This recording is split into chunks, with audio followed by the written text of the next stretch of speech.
Write down, alternating current पढ़ रहे हैं, सेकंड लेक्चर है आज हमारा, ठीक है। लिखो mean value of, write down mean value of AC current, mean value of AC current.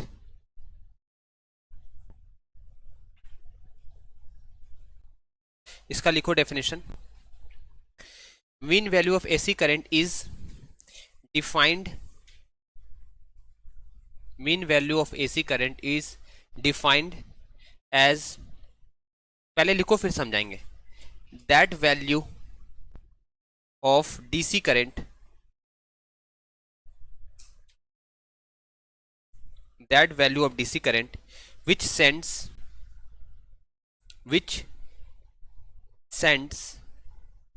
the current which sends the same charge, sorry, which sends the same charge in a circuit, in a circuit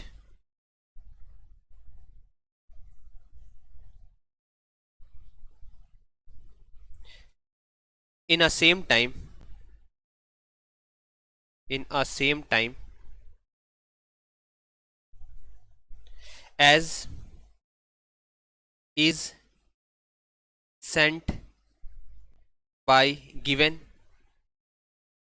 AC in half time period, in half time period।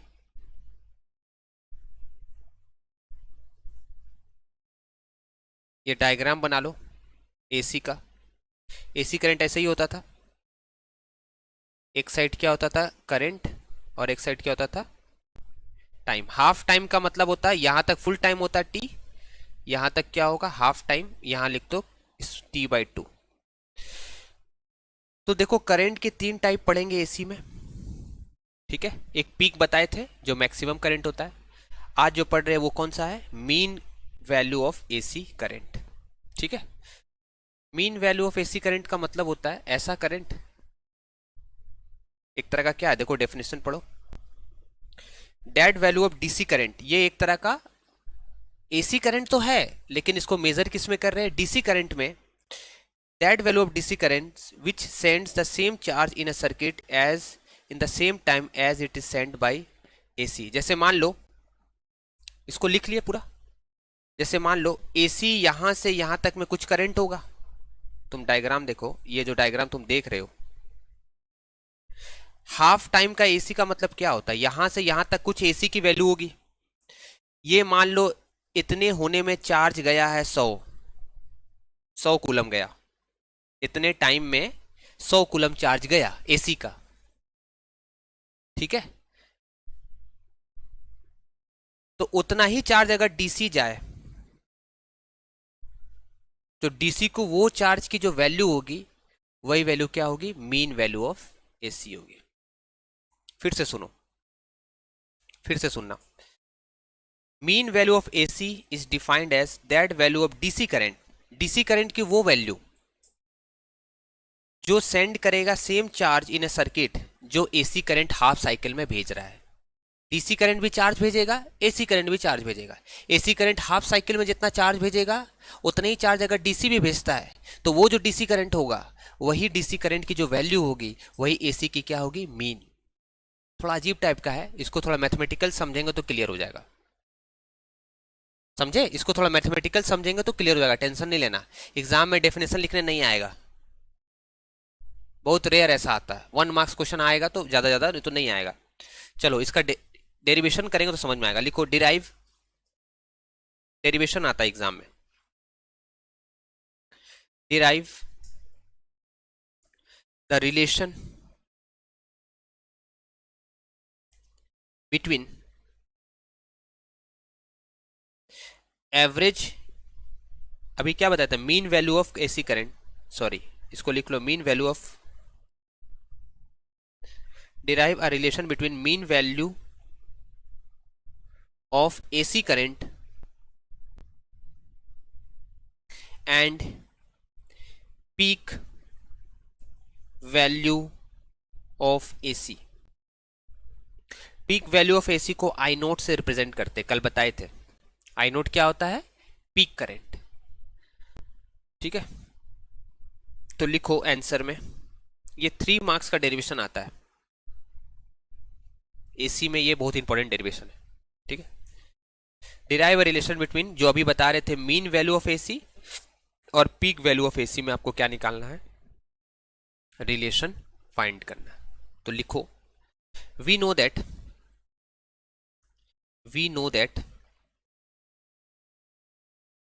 Instantaneous current का formula क्या होता था AC में?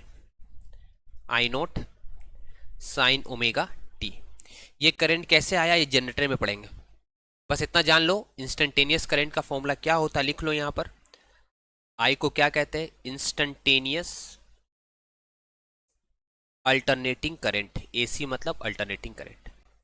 और यहां पर आई note को क्या कहते हैं? Peak current. आई नोट को क्या कहते हैं? पीक करंट, लिख लो। और ये जो पूरा टर्म जो आया है, ये कैसे आया है, ये आप एसी जनरेटर में पढ़ोगे, बस इतना जान लो, एसी जनरेटर से हमको ये करंट मिलता है। ठीक है, अब लिखो, सिंस, ऐसा लिखो, since I is equal to d q by d t. देखो I is equal to q by t होता है ना, रुक जाओ, आई इज इक्वल टू क्या होता है? Q upon T. तो यहां डी लिख देंगे, तो यहां क्या लिखना होगा? डी। तो डी क्यू क्या होगा बताओ? आई इंटू डी टी। ठीक है, अब हो गया। अब आई के जगह में लिख लो, इसको आई के जगह में वैल्यू पुट करो, क्या होगा बताओ? आई के जगह में I naught sine omega t d t. अब इसको इंटीग्रेट कर दो, इस इक्वेशन को क्या कर दो? इंटीग्रेट करेंगे कहां से कहां तक? हाफ साइकिल में करना है। इस साइड लिमिट नहीं देंगे, चार्ज तो क्यू होगा ना, छोटा चार्ज से बड़ा होकर के क्या होगा? क्यू। इधर भी लिमिट दोगे तो क्या होगा? 0 से क्यू, है ना।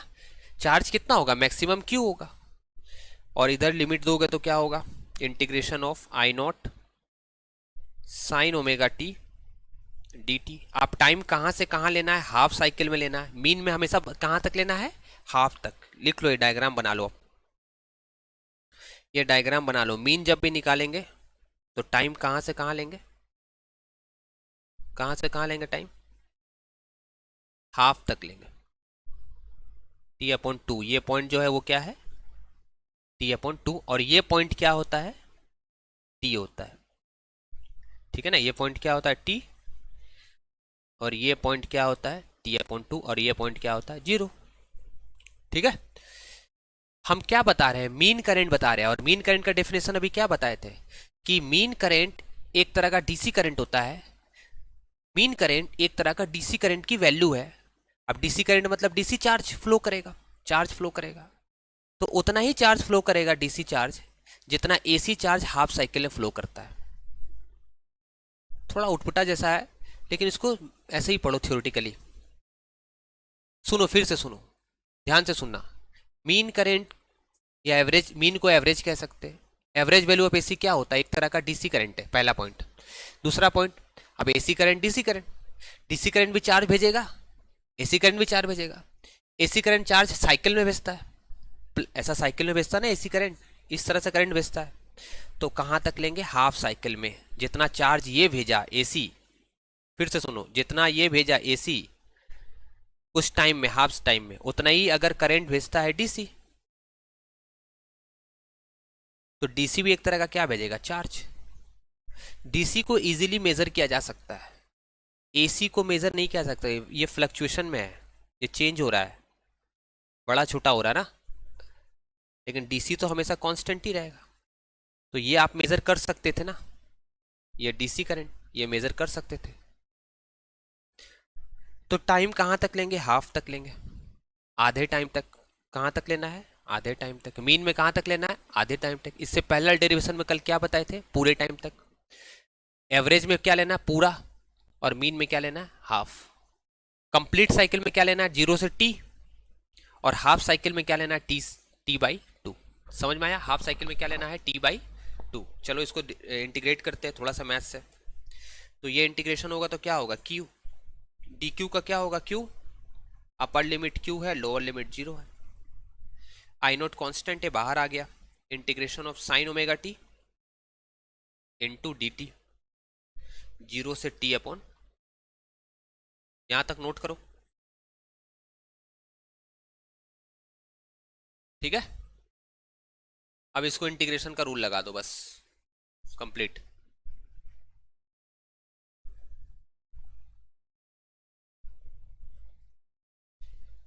तो क्या पुट करेंगे बताओ, upper limit minus lower limit is equal to I naught, sine का इंटीग्रेशन होता है कॉस माइनस कॉस, और जो टी के साथ में वो कहाँ आता है, नीचे, t/2 अपॉन 0। लिख लो, ओमेगा के वैल्यू कल बताए थे 2 पाई क्या होता है, t। चलो पुट कर दो इस फॉर्मूला में, तो क्या हो जाएगा, क्यू बताओ, आई नोट अपॉन ओमेगा है, और अंदर में क्या है, माइनस भी बाहर कर लो, कॉस ओमेगा टी, लिमिट कहाँ से कहाँ तक है, ये पुट करो आप,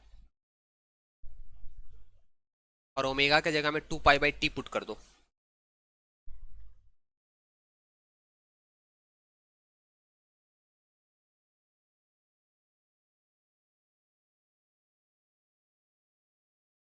इंटीग्रेशन ऑफ साइन थीटा क्या होता है, माइनस कॉस थीटा है।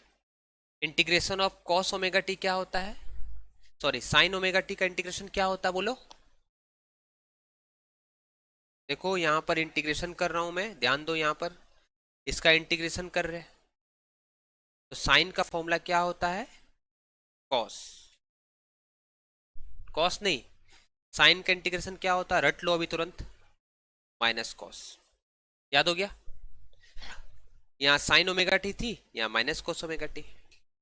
दूसरी बात, टी के साथ कौन है, ओमेगा है, तो जब इंटीग्रेशन करते हैं तो ये नीचे में आ जाता है, जो टी के साथ में रहता है, टी के साथ में ओमेगा है तो ओमेगा इसके नीचे में आ जाता है। ये रूल आप याद रखना, हो गया।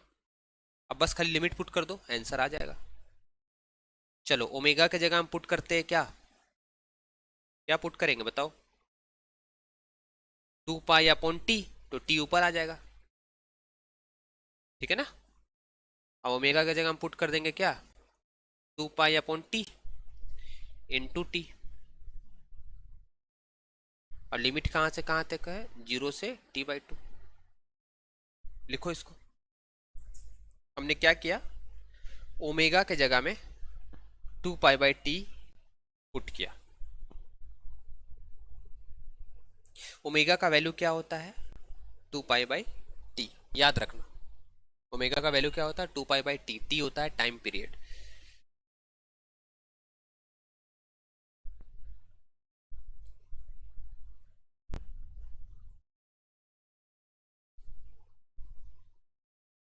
कर लिए, कर लिए।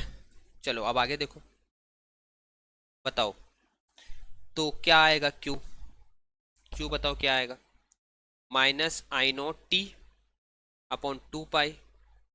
एक बार इस देखो यहाँ पर लिमिट ये है, इसकी वैल्यू पुट करेंगे, टी की वैल्यू चेंज करेंगे, ठीक है। एक बार टी की जगह में क्या लिखेंगे, t/2, और एक बार टी की जगह में क्या लिखेंगे, 0, और बीच में कौन सा साइन देंगे, माइनस। करो, कॉस 2 पाई/t into t/2 minus cos, direct लिखता हूं 0, क्योंकि 0 के साथ किसी भी चीज को मल्टीप्लाई करते हैं तो क्या आता है, 0। तो हमारे पास ये पूरी वैल्यू क्या आ जाएगी, 0। लेकिन cos 0 0 नहीं होता, cos 0 1 होता है। पुट करो इसको, और बताओ क्या आ रहा है। यहाँ कैंसिल हो जाएगा बहुत सारी चीजें, क्या कैंसिल होगा, 2 से 2 कट गया, t से t कट गया, क्या बचा, minus I naught t upon 2 pi cos pi minus cos 0। ये क्या निकल गया, q। तो q क्या हो गया बताओ, minus I naught t 2 pi. Cos पाई की वैल्यू कितनी होती है? हाँ, -1। और कॉस 0 की वैल्यू कितनी होती है? 1। और बीच में कौन सा साइन है? माइनस। तो -1 क्या होगा? -2। चलो पुट करो इसमें, तो क्या आया क्यू बताओ? -I0t इंटू -2/2 तो बताओ क्या होगा? 2 कैंसल, माइनस माइनस प्लस हो जाएगा। समझ गए क्या कर रहा हूँ? देखो यहाँ ध्यान दो, ये 2 कैंसल हो जाएगा और ये माइनस इंटू माइनस क्या हो जाएगा? प्लस। तो हमारे पास क्यू क्या बन करके आया? नहीं आया तो इसको नेक्स्ट स्टेप में कर दे रहे, देख लो, कंफ्यूज नहीं होना। यहां तक लिख लिया?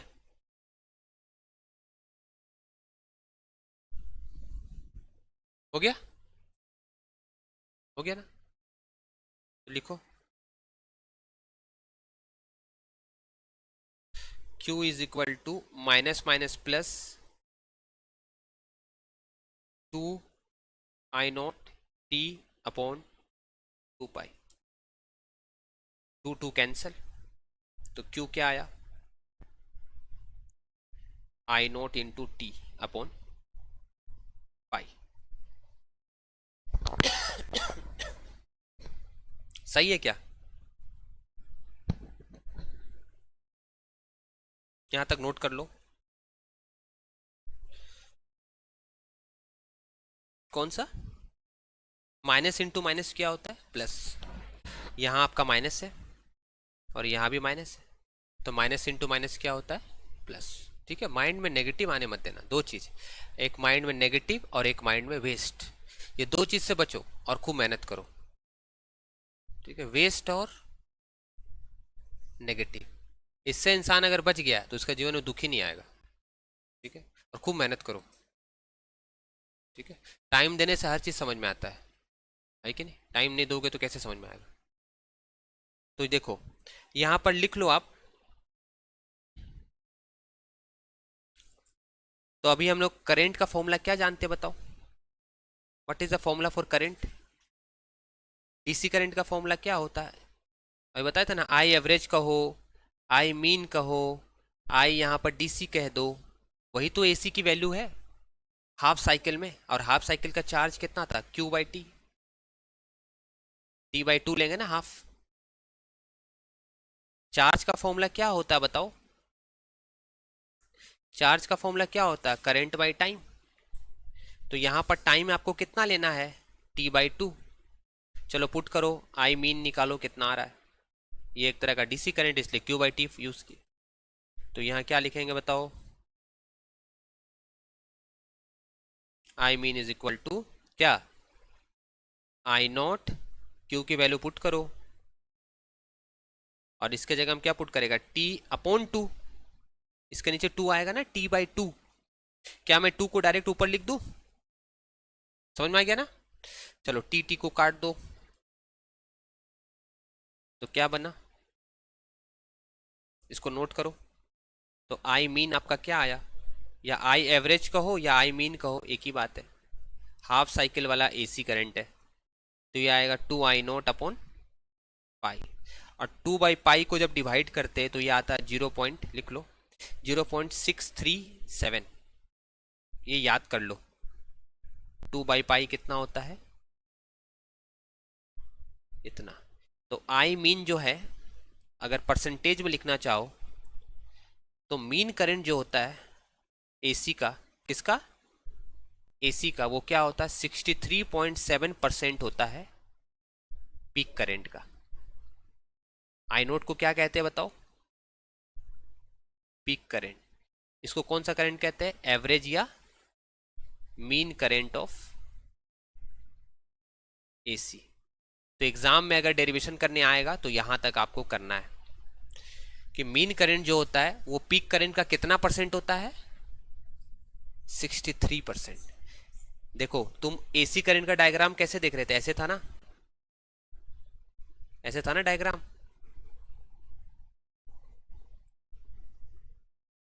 ये है ना डायग्राम? तो मीन करंट कहाँ से कहाँ ले रहे थे, यहाँ से यहीं तक तो ले रहे थे, यहाँ से यहाँ तक T/2 तक ले रहे थे। तो यहाँ तक की जो करंट होगी वो किसके बराबर होगी, ये पीक करंट का कितना परसेंट होना चाहिए, 63.7% होना चाहिए। तो पीक करंट जो होगा, पीक करंट तो एक ही राजा है ना, बाकी सब तो छोटे छोटे प्रजा है। तो पीक करंट का कितना परसेंट एवरेज होता है, 50% नहीं होता है, 63.7%। नेक्स्ट टॉपिक लिखो, यहां तक हो गया। लिखो रूट मीन, नेक्स्ट क्वेश्चन है, टॉपिक है RMS करंट।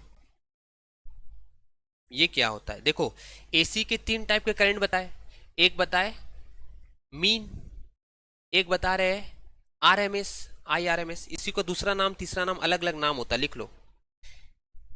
RMS का फुल फॉर्म होता है root mean square current. Root mean square current को ही क्या बोलते हैं, RMS करंट। इसी का दूसरा नाम क्या होता है, लिख लो वर्चुअल करंट। किसी बुक में वर्चुअल करंट भी लिखा हुआ है।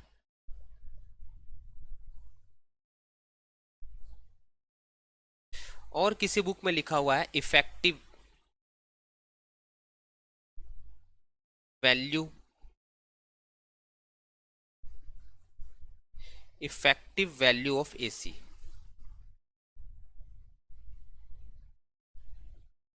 ठीक है, ये होता क्या है पहले इसको लिख लो फिर समझाएंगे। लिखो इसमें it is value of direct current, it is value of direct current which produces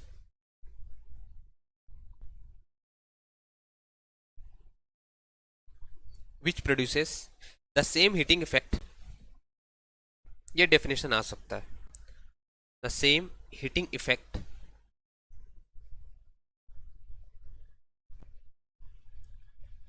in a given resistor,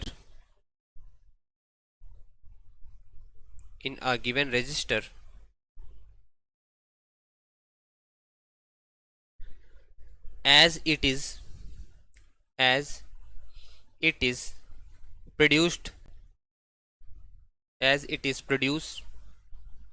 by given AC pass through the same time।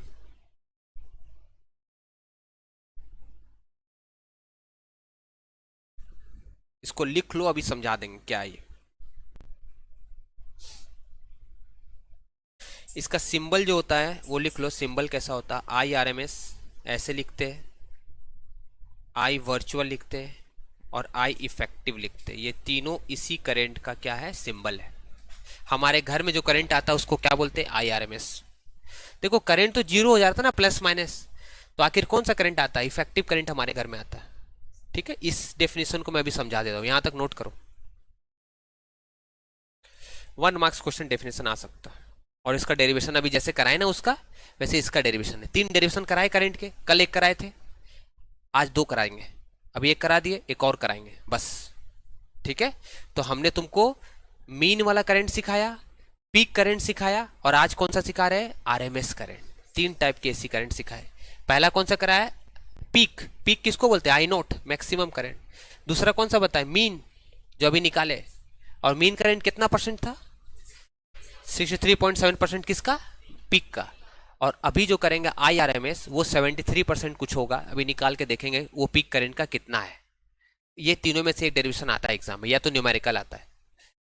ठीक है, बस याद रखना हमारे घर में कौन सा करंट आता है, R इफेक्टिव, ये RMS current. Root mean square क्या होता है अभी समझा देंगे। चलो लिखो इसमें, इसको समझते हैं पहले, है ना, ये जो लिखे इसको समझते हैं। मान लो तुम्हारे पास एक हीटर बना लो, छोटा सा हीटर, समझते हो ना हीटर। हीटर ऐसा गोल सा होता है ना, वायरिंग्स होती है इसमें ऐसे करके, नाइक्रोम का वायर होता है। ये इसके 2 कनेक्शन, एक से लाइव वायर निकल रहा है और एक से न्यूट्रल वायर निकल रहा। ठीक है, कनेक्शन है वायर का, दो वायर है। अब यहां पर हम क्या लगा सकते हैं बताओ? एसी सोर्स भी लगा सकते हैं। एसी सोर्स का सिंबल ऐसा होता है, देखो बना लो, ये एसी सोर्स का सिंबल है और डीसी का बैटरी होता है। ठीक है, ये किसका सिंबल है लिख लो, एसी सोर्स का।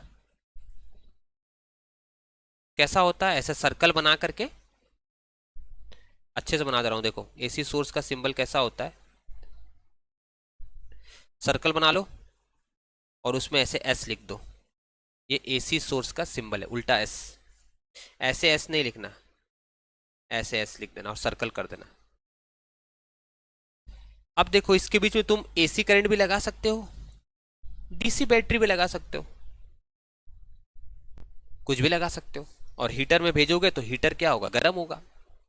इसमें तो ये थोड़ी बोलेगा कि पार्सलिटी करेगा कि भैया एसी है डीसी है, उसको चार्ज से मतलब है। एसी मिलेगा तो भी गर्म होंगे, डीसी मिलेगा तो भी गर्म होंगे। ठीक है, समझ में आया ना? अभी देखो IRMS क्या है समझो। It is that value of DC current, यानी IRMS जो है वो है क्या, एक तरह का डीसी करंट। कब है देखो, अकॉर्डिंग टू स्टेटमेंट क्या लिखा है, मैंने पढ़ के मैं सुना रहा हूँ। It is that value of direct current which produces the same heating effect. अब मान लो यहां से डीसी गया,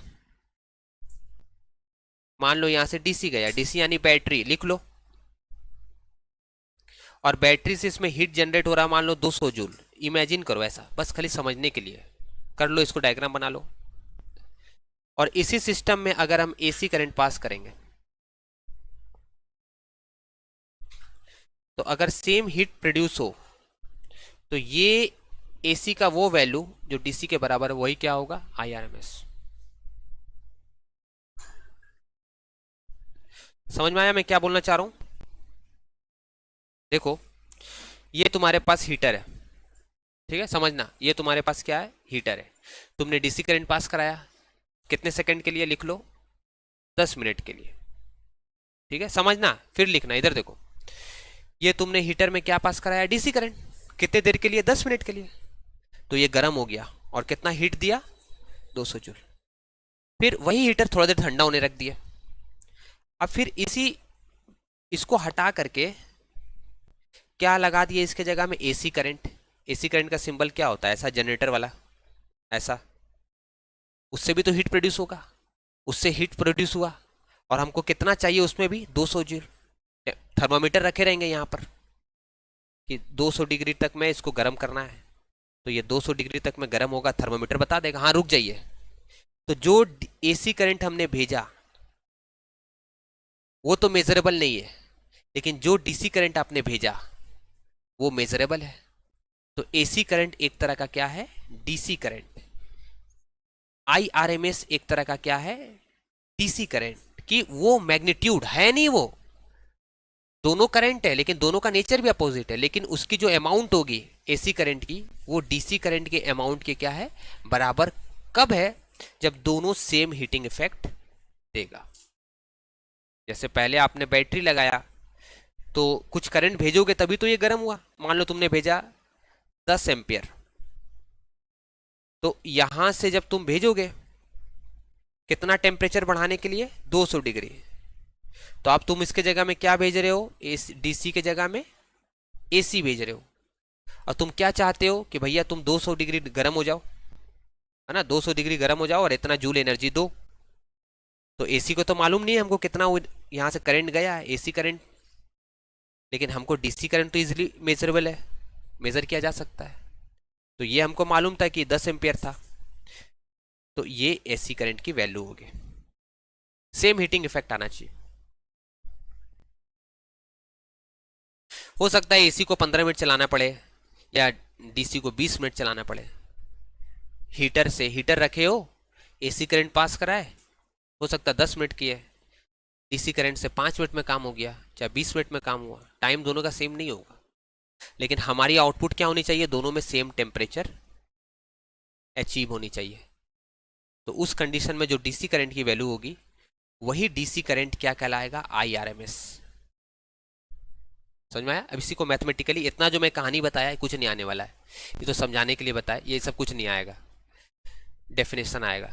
ठीक है, चलो इसका मैं डेरिवेशन करता हूँ। लिखो, क्वेश्चन लिखो, डिराइव, 3 नंबर का डेरिवेशन है, लिखो derive relation between the effective and peak value of AC। ठीक है, इसमें लिखो let an alternating current, AC मतलब अल्टरनेटिंग करंट। क्या होता है अल्टरनेटिंग करंट का formula?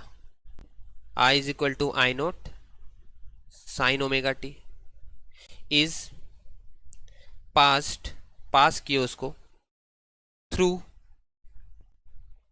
A circuit of resistance R। Of resistance, जैसे हीटर का क्या होता है, resistance R। Therefore then amount of heat produce, जो उसमें हीट प्रोड्यूस होगा उसका फॉर्मूला क्या होगा जूल्स लॉ के हिसाब से? H is equal to I square R T होता है। तो स्मॉल हीट प्रोड्यूस होगा थोड़े टाइम के लिए, आई स्क्वायर आर डी टी। ये डी टी लिए है तो यहाँ क्या बना है, डी एच। ये कौन सा लॉ है, लिख लो साइड में, जूल्स लॉ ऑफ हीटिंग।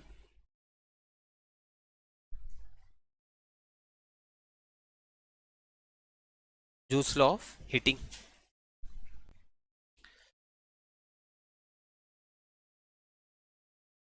यहां तक नोट करो।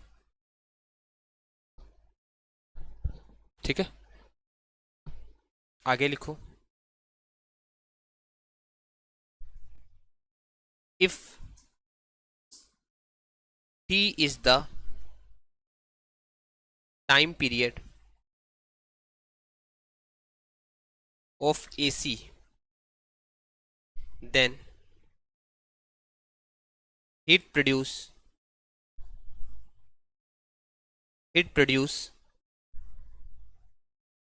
in one complete cycle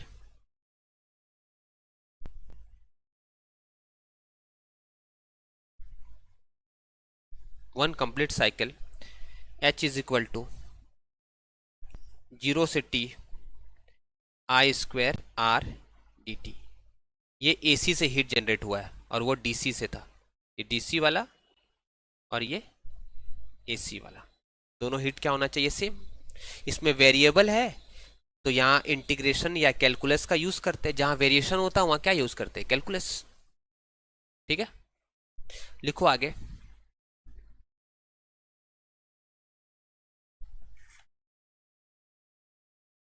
आगे लिखो,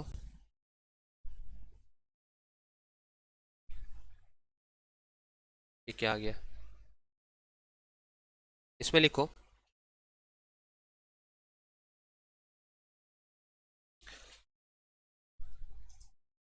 नाउ, थोड़ा सा है बस, now let I effective is equal to effective value of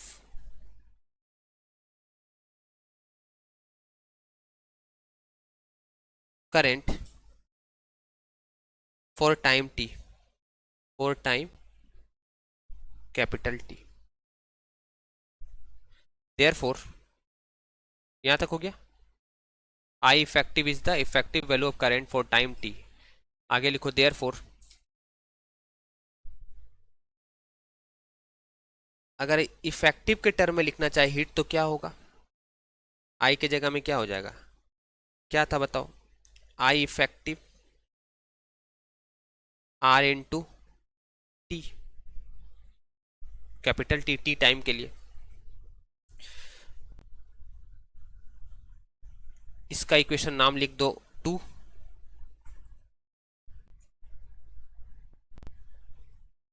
ये 2 नंबर इक्वेशन और ये 1 नंबर इक्वेशन। इसको बॉक्स पकड़ दो, लिख दो ये 1 नंबर है और ये क्या है 2 नंबर। दोनों को इक्वेट कर दो, इक्वेट कर दो दोनों को।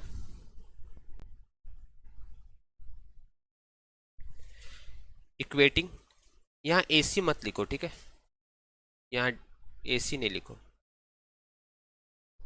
इक्वेटिंग 1 एंड 2 लिखो, इक्वेटिंग दोनों हिट सेम होगा। इक्वेटिंग 1 एंड 2, तो 1 में क्या था बताओ, क्या था 1 में, इंटीग्रेशन ऑफ 0 से t आई स्क्वायर r dt, और इधर क्या था बताओ, I effective r dt r t,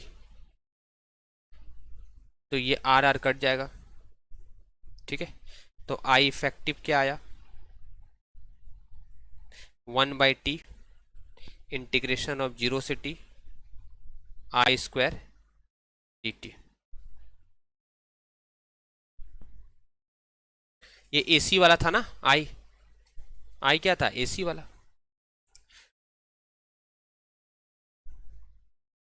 अब आई की जगह में I naught sine omega T लिख दो, आई की जगह में I naught sine omega T लिख दो।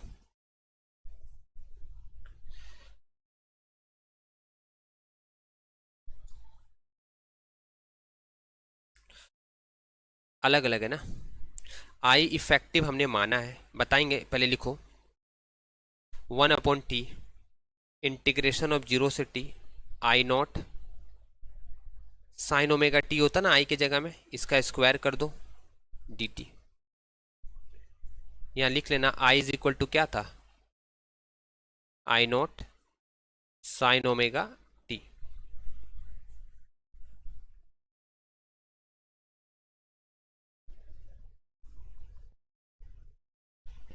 ठीक है, तो आई इफेक्टिव क्या आएगा बताओ, आई इफेक्टिव का स्क्वायर क्या आएगा 1/t, आई नोट स्क्वायर डायरेक्ट कांस्टेंट है बाहर लिख दो 0 से t sine square omega T dt। इसका इंटीग्रेशन तुम याद कर लो डायरेक्ट, तो बहुत लंबा हो जाएगा ये डेरिवेशन। इसका इंटीग्रेशन अगर करते हैं एग्जाम में अगर आएगा डायरेक्ट लिख देना, नंबर नहीं कटेगा, हाफ मार्क्स कट सकता है, नहीं तो इसका डेरिवेशन वो डिपेंड करता है, इसकी जो वैल्यू होती है इसको बहुत लंबा प्रोसेस से किया जा सकता है 1 माइनस कॉस 2 थीटा बाई 2, इसमें इंटीग्रेशन का कॉन्सेप्ट पूरा लग जाएगा।